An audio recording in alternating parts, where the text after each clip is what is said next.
開始先嚇，咁咧我哋都做個祈禱先。上帝，你喺我哋嘅當中，當孩子去分享嘅時候，讓我哋一同去感受上帝嘅恩典。因為唔係我去做啲乜嘢，就係代表上帝你將你俾我嘅恩典，就同大家分享，大家一同嘅領受，仲要獻上感謝。我哋一同去見證神嘅恩典。祈禱奉耶穌基督嘅名求，阿門。好啦，今日咧嘅題目咧就叫做大家都睇到啦嚇，咁咧我嘅見證集係第5輯嘅，其實呢個，咁咧謝謝你揀選，咁咧我哋都一齊讀下呢個經文先係嘛？預備起，不是你們揀選了我，是我揀選了你們。約翰福音15章16節。咁咧點解我揀咗呢個題目咧？就係透過讚美之泉一首歌，咁大家唔知有冇聽過嚇？咁到最尾嘅時候就會播少少俾大家睇下啦。咁就呢首歌我好感動啊！咁舊2023年嘅時候咧就獻過2次，咁因為覺得好好聽。咁其實咧最令我吸引咧就係呢個名，謝謝你揀選。咁咧其中裡面嘅歌詞咧更加感動我。我記得我帶詩班去唱嘅時候，我自己都受感動，我都幾乎喊起出嚟嘅。咁點解我能夠有呢個感動咧？咁大家去分享下㗎。其實同詩班講見證咧，我係已經2年前已經有呢個負擔，因為我好多經歷，好多關於唱歌嘅經歷。因為我信主咧係由唱歌嚟嘅。我哋聽下我話下啲舊事先，冇咁快就講到癌症。其實我今日唔係太多講我嘅癌病嘅嘢，咁就係講詩班嘅嘢嚇。好，咁咧就講到唱歌咧嚇，咁咧就一個分題係從唱歌到被揀選。咁咧就受我爸爸影響嘅。我爸爸咧就好中意聽歌嘅，除咗佢聽心機啦，又買佢啲錄音帶嚟去放嘅。咁啊聽下嘅時候咧，佢就我爸爸好得意啊，因為佢好中意女啊嘛，咁咧就買個咪嗰陣時就插入嗰個嘅錄音機嗰度。嗰陣時已經有個60年代嚇，咁咧就其實應該差唔多70啦。嗰陣時我係大概7歲8歲嗰陣時候啦，咁咧就攞住個咪，我最記得啦，就你唱歌啦，咁啊跟住唱啦，咁樣咁啊唱啦，因為以前我讀路校噶嘛，唱咧多數都係大陸嘅歌，好少唱時代曲。我就受我爸爸嘅影響，就唱時代曲啦，聽時代曲啦，咁慢慢咧就好中意啦。好好聽喎！聽下嘅時候咧，我就可以話叫沉迷落去啦。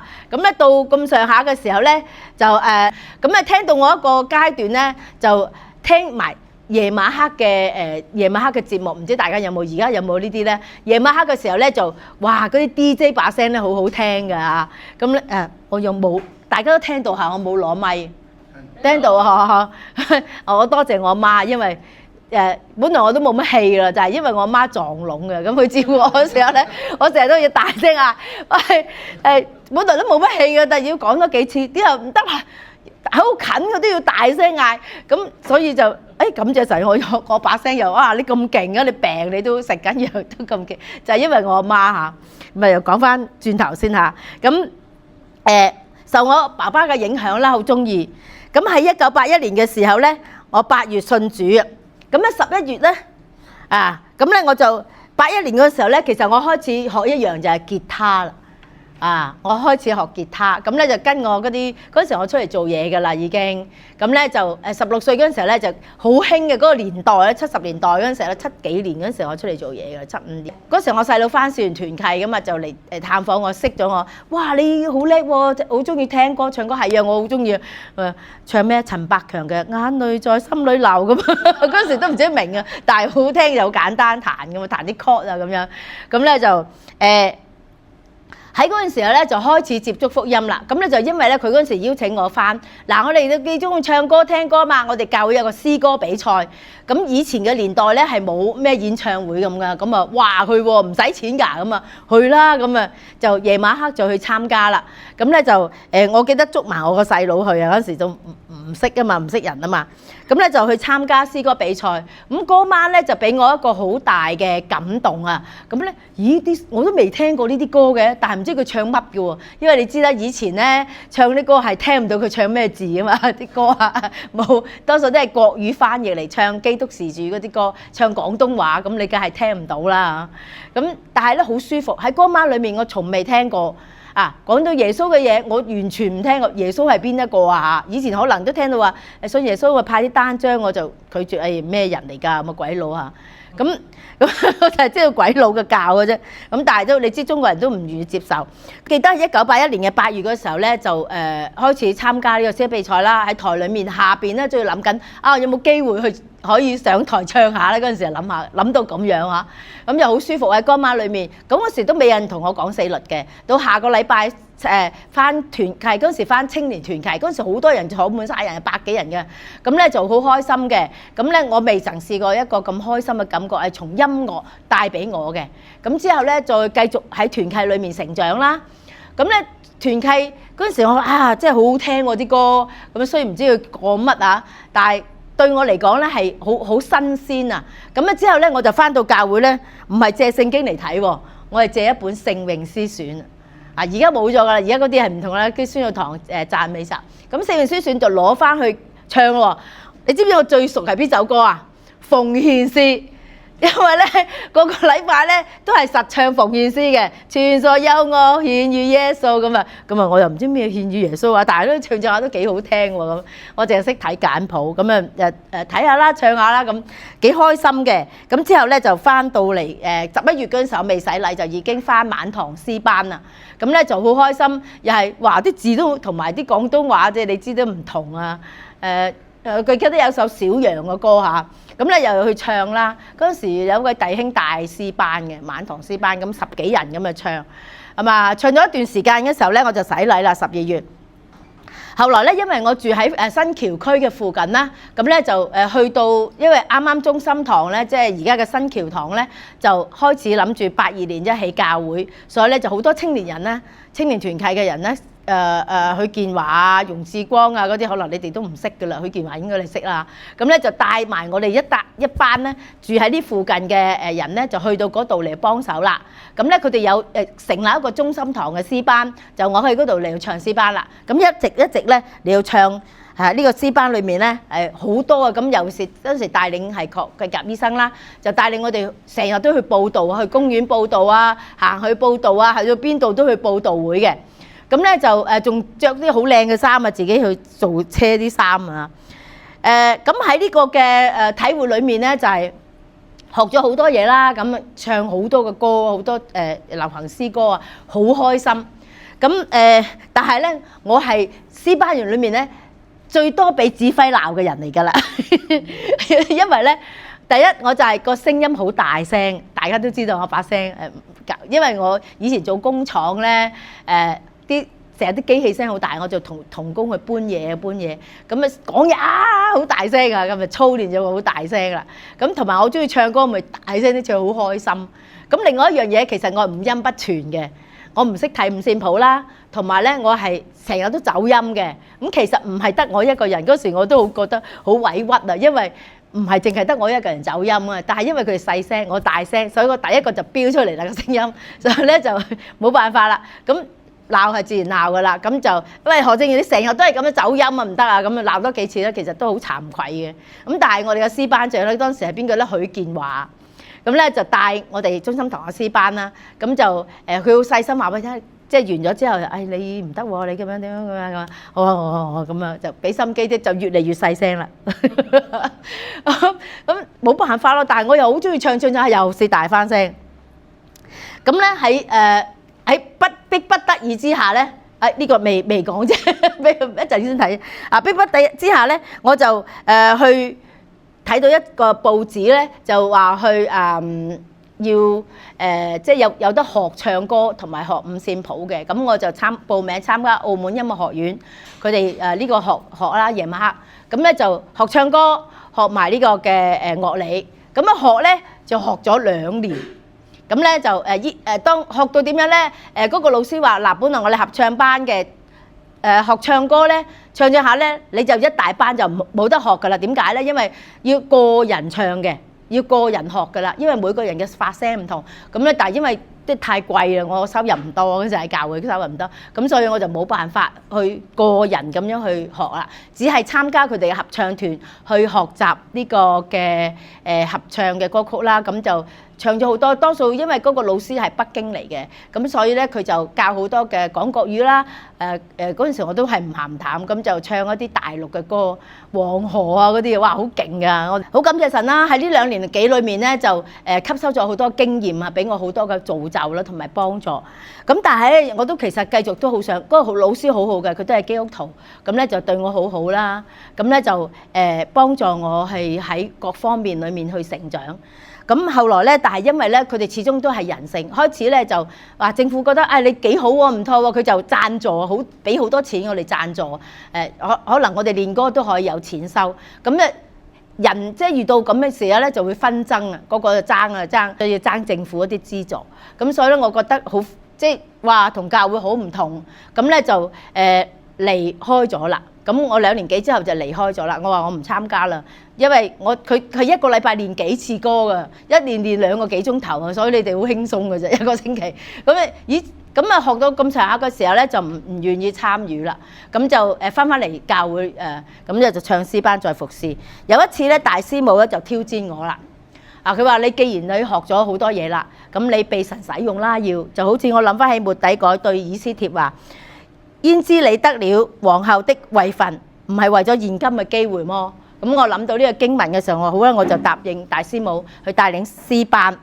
咁喺呢個咁唔完美嘅我嘅時候咧，神都喺當中去揀選我。佢係睇到我個心，唔係睇我去唱得幾叻啊！好啦，咁我就開始我帶詩班嘅路啦。1987年，唔知大家你認唔認到呢張相咧？咁呢度咧有一個人係你哋最熟噶啦，呢度。有一個人係出現嘅，就係司琴姐姐啦。嗰陣時係唔知4年班、5年班啦，就係杜欣。咁咧嗰陣時冇指揮嘅，呢個係我啦。咁咧有一個佢個妹啊，桂嘉啦。咁咧唔知係德佳嗰陣時仲喺咪度啦？德佳嗰時我都呢張相就唔知係咪度啦。阿立華應該喺度啦，立華啦。咁咧其中嗰陣時帶下咧，我個老公都喺埋度啦，幫手嗰陣時都結晒婚啦，好多都即係變化得好大。1987年我就開始帶少年詩班喺總堂嗰度，咁由中心堂嘅詩班轉翻嚟，因為嗰陣時我喺教會助學金度做嘢啊嘛。咁咧一轉眼咧就去到2003年啦。2003年嗰時咧，我有陀 BB， 我都帶緊詩班嘅，嗰陣時都幾多人㗎啦。咁感謝神啦。咁直到我生完之後咧，要因為湊細路仔啦，我大概半年嘅時候咧就冇喺詩班當中啦。咁由余芬啊就帶領詩班嘅。咁咧就感謝神啦，又俾我有機會又做媽媽都可以繼續帶詩班啦。呢個咧就係2023年嘅母親節嘅呢張相嚇，咁咧好開心啦，感謝神啦，睇到好多個成長啦。咁喺當中咧，其實好多人咧都幫助我嘅。咁因為其實好多時早期嘅時候，我得咗一個人嘅啫，冇話咩詩班長啊，咩服乜鬼都係我做噶啦，做晒一個人做晒嘢噶啦。咁所以咧就好感恩嘅。喺呢個服侍裏面咧，睇到上帝好多嘅恩典啦。咁早期嗰時候咧，呢班嘅啫，咁慢慢佢哋會大嘅嘛。咁嗰陣時最細呢個豆丁，我唔記得咗呢個邊個嚟㗎啦。咁咧4年班到啦，咁咧高到咧高3嘅，你話嗰陣時都幾難帶㗎，揾歌都好頭痛嘅啊。咁但係咧神嘅恩典啦，當佢漸大嘅時候咧，唔得啦，搞唔掂啦，咁咧就分開啦。分開咧啲大嘅咧，嗰時有高卓山弟兄嚟到帶嘅。但係就另外一隊，嗰時係冇話分咩名嘅嚇，就係我哋少年詩班咯嚇。第二啦，咁之後咧再慢慢多嘅時候咧，都係唔掂，咁咪再分啦，就變咗而家就又喜樂，我都唔記得幾時喜樂變成改名。總之我呢隊咧就變成3隊詩班啦，就而家嘅仁愛、和平同埋喜樂啦。冇感謝神，咁咧就而家其實容易大啲，因為集中喺小學生嘅裏面啊嘛。以前太大啦，其實真係練歌好慘嘅，真係揾歌都好頭痛。感謝神嘅恩典啦。咁另外咧就係喺呢個過程裏面咧睇到係我哋睇到，雖然我好多軟弱啦，但係神咧就係繼續使用我喺呢個詩班裏面嘅服侍啦。咁到1987年起步，直到2023年咧，係經歷好多神嘅恩典，可能咧講個幾鐘頭都講唔完㗎啦嚇。咁但係神嘅恩典咧就係當知道咧，即係神係為我預備好多導師幫手啦。開頭咧係思思咧，因為我嗰時帶詩班叫佢留低，佢因為佢彈琴得我唔識啊嘛，咁佢就幫我啦。咁啊到阿敏姐啦，咁又幫手啦。咁佢個仔嗰時喺嗰度上詩班嘛，咁啊繼續帶啦。咁帶下嘅時候咧話唔得喎，人越嚟越多啦。咁咧我感謝神啦。當時喺2019年咧，阿珍珍咁咧佢就而家喜樂詩班嗰個啦，就加入喺我叫佢你嚟幫手啊。咁佢就願意咯，因為佢做老師個時間比較好啲啦。咁感謝神啦！喺呢個裏面咧，我覺得侍奉唔係一個人嘅，係團隊嘅，唔係話你一個人可以做啲乜嘢嘅，就係好多人嘅幫忙啦，以至到咧能夠成到即係今日嘅少年詩班啦。好，另外咧就係第三方面咧就係2023年嘅11月我就確診乳癌啦。咁咧俾我嘅一個好大嘅衝擊，哇死啦！我即係點算好啊！即係除咗好多工作都停啦，咁當然咧服侍上面全部都要停噶啦。咁好有一句嘢好感恩就係即係感謝神，我2019年就開始即係有一班團隊喺度。咁尤其是珍珍嗰時咧，我就叫佢你試下帶下指揮啦咁樣咁試下做下呢樣啦。佢都有啲基本嘅音樂知識。咁感謝神嘅預備啦。咁我做啲乜嘢就係祈禱啦。我有時真係我淨係只可以咧喺熒幕裏面去崇拜佢哋，睇到佢哋嘅獻唱，我都關心佢哋嘅。有個群組啊嘛，佢哋又表演啊咁樣。咁喺治療嘅過程裏面咧，睇到上帝嘅恩典咯。咁我即係有一次我都好想睇下佢哋。咁我精神我就一早翻，因為佢好早翻去睇佢哋獻詩，好早翻去，咁好感動我自己。雖然人數就係因為我知道咧，譬如考試期啊，或者係即係咩期間，佢哋會少咗啲人。咁但係咧感謝神啦，因為我覺得如果我唔可以唱啦，出嚟唱唔到啦。但係我諗翻我以前附上嘅，我都係感謝神，因為我曾經係附術。曾經係真係可以擺上呢個嘅服侍，好感恩嘅，為過往感恩。但係當然啦，今日能夠可以去繼續服侍，呢個係神奇妙嘅恩典。咁另外咧就願意咧奉獻一生嚟作活祭，正如聖經裏面講咧，將身體獻上當作活祭，是聖潔的，是神所喜悅的。你們如此侍奉，乃係理所當然的。好記得一首歌，成日都唱，佢話唔知大家聽過未啦？假若我有無限智慧，我甘喺主腳下；假若我有財物滿貫，我交給主手中。我願這生獻情為你，願明白你心意，不用獻我財物智慧，將心給我。有啲走音啊！咁咧就呢首歌好打動我嘅心，好耐嘅以前呢首齊唱新歌。咁我哋嘅奉獻，我哋真係好多軟弱。神揀你嘅唔係你有啲乜嘢唱歌好叻，或者你係有啲乜嘢靚仔啲啊、靚女啲啊，唔係，係上帝悅納我哋嘅心。所以我只要將我哋嘅心擺出嚟嘅時候咧，神就會使用你啦。就正如咧呢度講，神係將我哋第一個就係將你嘅心交俾神先。我就係有呢個心，但係我冇能力。正如我當日一樣，我係真係有呢個心去唱詩，但係咧，我覺得成日走音，啲俾親啲禮物都係話唔掂喎，唔掂喎，點算？我自己都過唔到自己個關，因為成日走音啊。咁點樣能夠將最好嘅獻俾神呢？就係我覺得恩賜係需要操練，唔好話我恩賜就係咁噶啦，我就係咁噶啦。其實你可以有進一步嘅，可以更加會好啲嘅。所以咧，你哋可以咧繼續去學啦，操練啦，喺屬靈嘅上邊咧係增長，會幫助你嘅服侍上面更加好。我相信你俾人，你自己收禮物都唔會話即係殘缺嘅，而係將你希望收到啲好嘅禮物嘅，係咪啊？咁我都希望你俾神都係一樣啦，你係要將最好嘅俾神嘅。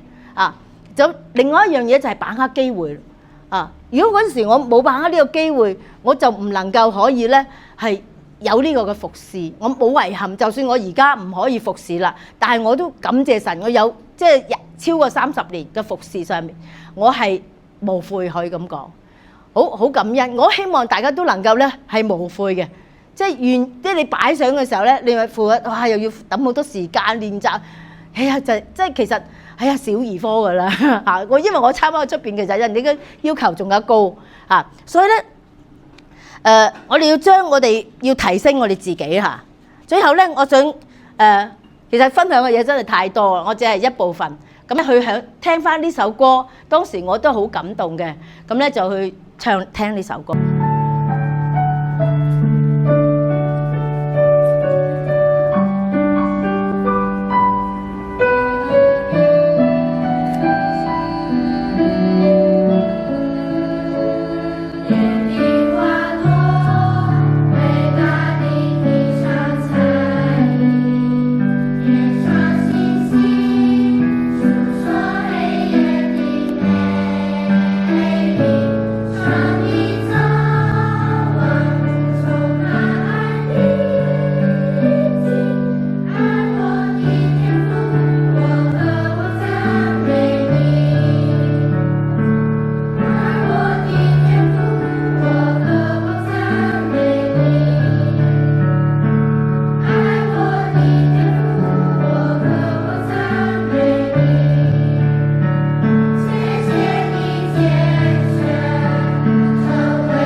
咁你記得咧就係唔係我哋揀選呢個服侍，係神揀選我哋。我哋要感恩同埋咧我哋要珍惜我哋而家嘅機會。